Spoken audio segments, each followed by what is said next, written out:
Hello friends, कैसे हैं आप सभी। आ चुके हैं एक नए वीडियो के साथ और इस वीडियो में हम बात करने जा रहे हैं कि जहां एक तरफ लोकसभा में वक्फ अमेंडमेंट एक्ट का संशोधन पारित हो गया था और उसे मंजूरी मिल गई थी। जी हां, 282 वोट्स मिले थे उसके हाँ के पक्ष में, यानी संशोधन होना चाहिए, और 232 वोट्स मिले थे ना के पक्ष में। इसके बाद से वो बिल पास हो गया और ऐसे में अब उसे गुजरना था राज्यसभा से। और अच्छी बात यह रही कि कल राज्यसभा में भी उसे मंजूरी मिल गई। जी हां, वक्फ अमेंडमेंट एक्ट का संशोधन जो होना था वो राज्यसभा से भी पारित हो गया और उसे वहां पे मंजूरी मिल गई। लगभग 128 वोट फेवर में थे और 95 वोट अपोजिट में थे। जी हां, इसकी वजह से 128 वोट पाके वहां पे भी राज्यसभा से उसे मंजूरी मिल गई।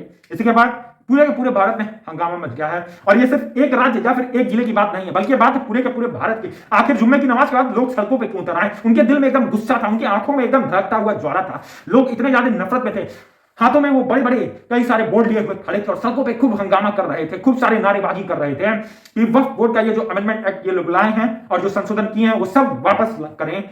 और ऐसे में मैं आपको बता दूं, कई लोगों ने तो काला फीता भी माना था, वो बड़ा ही ज्यादा विरोध कर रहे थे। इसी के साथ असदुद्दीन अवैसी की पार्टी यानी AIMIM और साथ ही साथ कांग्रेस ने, दोनों पार्टियों के कई बड़े बड़े नेताओं ने सीधे डाला है सुप्रीम कोर्ट में अपील की है। और ऐसे में उनका साफ साफ ये कहना है कि अभी जहां एक तरफ अभी उसे राष्ट्रपति जी से मंजूरी मिलनी है उस वक्फ बोर्ड संशोधन को, जो संशोधन हुआ है उसे अभी लोकसभा से भले ही मंजूरी मिल गई, राज्यसभा से भले ही मंजूरी मिल गई, लेकिन अभी राष्ट्रपति से मंजूरी मिलना बाकी है। और ऐसे में राष्ट्रपति से भी भले ही मंजूरी मिल जाए, वो इसके बाद पूरे पूरे भारत में एक तरफ जहां विरोध प्रदर्शन कर रहे हैं तो वहीं दूसरी तरफ सुप्रीम कोर्ट में याचिका डाली हुए हैं। देखने वाली बात यह है कि सुप्रीम कोर्ट इस याचिका को स्वीकार करता है और इस पर कार्रवाई करेगा।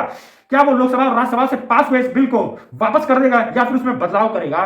देखने वाली बात है। लेकिन बात यहां पर इतनी सी नहीं है, क्योंकि जहां एक तरफ ये सारी चीजें लीगल वे में हो रही है तो वहीं दूसरी तरफ पूरा का पूरा भारत धड़क रहा है और सुलग रहा है। और इसकी वजह है वक्फ बोर्ड अमेंडमेंट एक्ट, जिसमें संशोधन किया गया है। और ऐसे में चाहे हम बात करें पंजाब की, बात करें उत्तर प्रदेश की, या फिर हरियाणा की, या फिर बिहार की, या फिर झारखंड की, वेस्ट बंगाल की, मुंबई की, तमिलनाडु की, हर जगह इसका विरोध हो रहा है। इतना ही नहीं, सभी मुसलमान इसका विरोध कर रहे हैं। और ऐसे में मैं आपकी जानकारी के लिए बता दूं कि मुसलमान ही नहीं, कई बड़े बड़े नेता, चाहे वो असदुद्दीन अवैसी हो या फिर तमिलनाडु के CM MK स्टैलिन हो, सभी ने इसका विरोध किया और साथ ही साथ सुप्रीम कोर्ट का भी दरवाजा खटखटाने को कहा है कि सुप्रीम कोर्ट का दरवाजा खटखटाएंगे इस पे।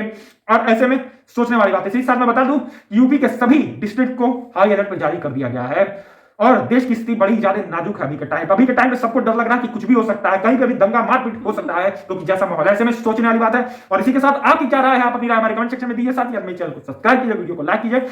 Thank you.